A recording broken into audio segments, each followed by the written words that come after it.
पाक फौज की जानिब से पीटीआई के वर्कर्स को रिहा किया गया। फौजी अदालतों से कुछ को माफ़ी जो है वो दी गई है। इस पर हुकूमत की चीखें दोस्तों निकलना शुरू हो गई हैं। उस्मा बुखारी ने प्रेस कॉन्फ्रेंस की है और फौज के खिलाफ ही प्रेस कॉन्फ्रेंस कर डाली है। यानी आप अंदाज़ा लगाएं कि हुकूमत इनकी, वजीर इनके बैठे हुए हैं, अदालतें इनके कंट्रोल में हैं, आईनी तरमीम इनके लिए कर दी, लेकिन अभी भी फौज की मिन्नतें की जा रही हैं जो कि इस हुकूमत के नीचे है कि फौज आप ऐसा ना करें। आप ये वीडियो देखें, फिर इस पर बात करते हैं कि मुख्तलिफ लोगों ने यहाँ पर क्या कहा।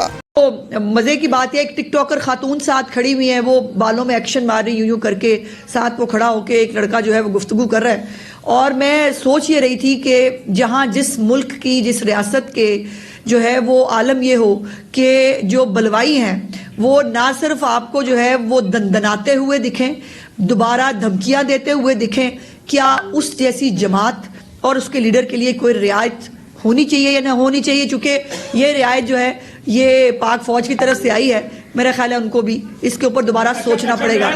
तो सुना दोस्तों आपने कि उस्मा बुखारी जो हैं वो मिन्नतें कर रही हैं पाक फ़ौज की कि आप ऐसा ना करें, इनको दोबारा गिरफ्तार कर लें, इनको माफ़ियाँ क्यों दी जा रही हैं। तो ये समझ चुके हैं कि अब इनका बुरा वक्त शुरू हो गया है। राय साकिब खर ने यहाँ पर ट्वीट करते हुए कहा और उस्मा बुखारी के अल्फाज दोहराए कि अगर इस तरह के बलवाइयों को रिलीफ मिलेगा तो फिर आई एम सॉरी 9 मई इस मुल्क में बार बार होगा, ये आप देखेंगे। बलवाइयों के लिए रायत पाक फौज की तरफ से आई है। मेरे ख्याल में फ़ौज को भी दोबारा सोचना पड़ेगा। यानी कि आप अंदाज़ा लगाएं कि एक तरफ यूरोपीय यूनियन तनकीद कर रहा है कि फ़ौज ने सज़ाएं क्यों सुनाई हैं और उस्मा बुखारी कह रही हैं कि नहीं फ़ौजी अदालतें जो हैं वो ठीक हैं, आप सज़ा दें इनको। सदीक जान ने कहा कि कम अज़ कम ओ कर देती, यानी कि शहबाज शरीफ ने जो कहा था कि आप जो हैं प्रोटेस्ट ओ करके करें, क्योंकि जापान में प्रोटेस्ट जो हैं वो ओ की आवाज़ें करके किए जाते हैं। तो यहाँ पर सदीक जान ने कहा कि कम अज़ कम ओ कर देती। इतनी गुलामी कि तनकीद की बजाय दरख्वास्त, गुजारिश, मिन्नत, तरला और इस्तदा। मुल्क को 1971 के बाद सबसे ज़्यादा नुकसान 8 फरवरी और 26 नवंबर ने पहुँचाया। खुदा करे कि ये 2 वाक़यात दोबारा ना हों।